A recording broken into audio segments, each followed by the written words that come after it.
MBA चाय वाला एक फ्रॉड कंपनी है, ऐसा मैं नहीं कह रहा, ऐसा सभी लोग कह रहे हैं। तो प्रफुल्ल कितना झूठ बोलोगे यार, कितना झूठ बोलोगे भाई। झूठ बोलने की भी हद होती है। उस चीज को ध्यान रखना, एक एक चीज का हिसाब करूंगा, तुम्हारा एक एक पन्ना खोल दूंगा मैं। हिसाब देते देते थक जाओगे, चप्पल घिस जाएगी कोर्ट का चक्कर काटते काटते। एमबीए चाय वाला ने उनके साथ फ्रॉड किया। दावा किया गया कि फ्रेंचाइजी देने के नाम पर उनके साथ स्कैम किया गया। उन्होंने गलत सेल का वादा किया। हमें जो टेंटेटिव सेल दी थी वो करीब 10 से 15 हजार रुपए की दी थी पर डे की। इंदौर में उसने 7 लोगों को फ्रेंचाइजी बेची थी, 30-10 लाख रुपए में फ्रेंचाइजी बेची। और एक चाय की दुकान को खोलने के लिए उसने कम से कम इनमें 30-30 लाख रुपए लगवा दिए। प्रफुल्ल भाई ना किसी का फोन उठा रहे हैं, ना ही उनकी टीम में कोई फोन उठा रहा है मेरा। कंटिन्यूअसली मैं 4 महीने से ट्राई कर रहा हूँ।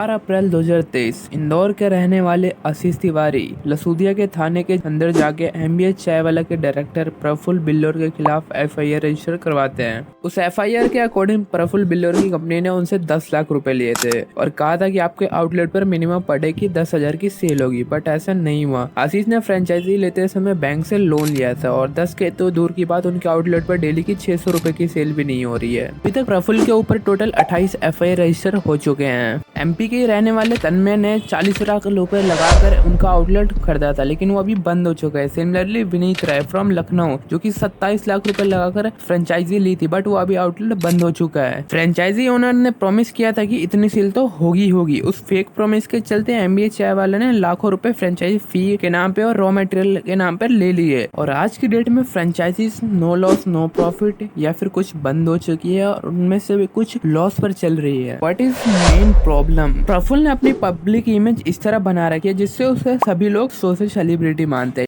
तो डिसिप्लिन और मोटिवेशन, ये 2 फैक्टर बड़े इंपॉर्टेंट है आपकी लाइफ में सक्सेसफुल नहीं। तो एंटरप्रेन्योरशिप की डेफिनेशन है कि पहले खुद का जुगाड़ कर लो। तो सोचा ड्रीम बिग स्टार्ट स्मॉल। एक नाउ ठेला चालू कर दिया, खुद ने चाय का ठेला चलाया, खुद ने चाय बेची, खुद ने बर्तन मांजे।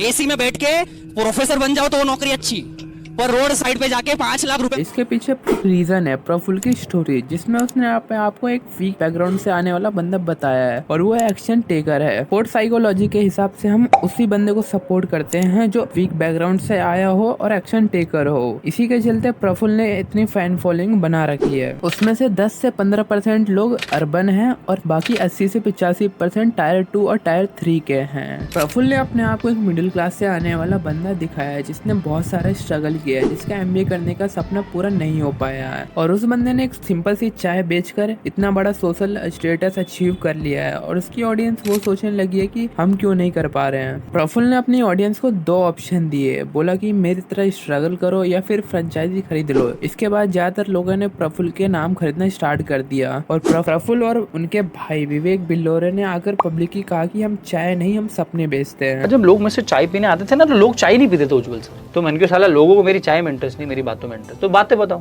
तो हमारे मालूम पड़ेगी थी कि चाय बेचने से पैसा नहीं मिले, पैसा कहीं मिले नाम बेचने से। प्रफुल्ल ने अपनी फ्रेंचाइजी बेची और लोगों ने खरीदी, लेकिन इसमें गलत क्या है? ऐसा तो सभी लोग करते हैं।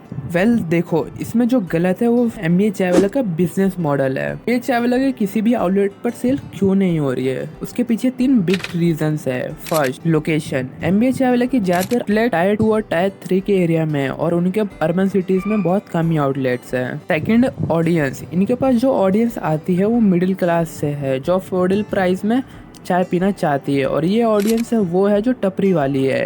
ये सारे लोग प्रफुल्ल से ही इंस्पायर होकर आए हैं, बिकॉज प्रफुल्ल ने अपनी मार्केटिंग स्ट्रेटेजी इसी तरह रखी है कि वो भी मिडिल क्लास से ही आया था, जिस चीज़ की वजह से तीसरा रीजन सामने आता है। Third, competitive pricing. अगर आप एमबीए चाय वाला का मेन्यू देखोगे तो उसमें 75 से 90 रुपए की एक चाय है, वहीं पर टपरी वाला उसी एरिया में 7 से 10 रुपए की चाय बेच रहा है। तो टपरी वाली ऑडियंस है वो अफोर्डेबल सेगमेंट के अंदर आती है और जो एमबीए चाय वाले की एक सब प्रीमियम सेगमेंट में लोगों को सर्व कर रही है। बेसिकली ये लोग अट्रैक्ट मिडिल क्लास वाली ऑडियंस को कर रहे हैं जो टपरी पर चाय पीना पसंद कर रही है। टेक्निकली आप अफोर्डेबल सेगमेंट वाले बंदे को सब प्रीमियम का प्रोडक्ट बेचने की कोशिश कर रहे हो, तो सेल कहाँ से आएगी? कोई क्यों ही खरीदेगा? एमबीए चाय वाला की ऑडियंस जो 10 रुपए की चाय पीती वो 90 रुपए में बाय करेगी, तो वो उसे बहुत एक्सपेंसिव लगेगी। यही रीजन है कि एमबीए चाय वाले के आउटलेट पर सेल नहीं हो रही है। जब सेल ही नहीं होगी तो फ्रेंचाइजी का लॉस होना गारंटेड है। तो आज की इस वीडियो में बस इतना ही। मिलते हैं आपको किसी नए लेसन के साथ।